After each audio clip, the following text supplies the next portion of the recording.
So this video is just to show you how to spatchcock a chicken.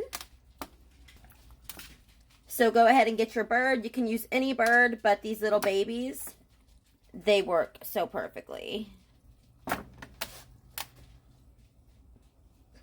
Go ahead and go right on the backbone, you guys.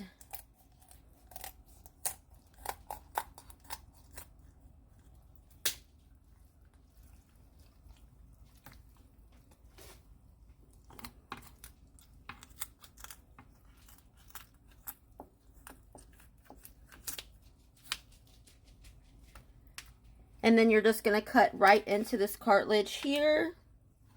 Just a little bit, not much. Just so you can give it that butterfly effect. There you go. And look at that. Look how pretty.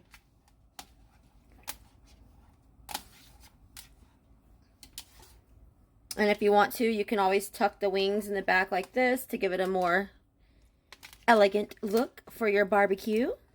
Look at that.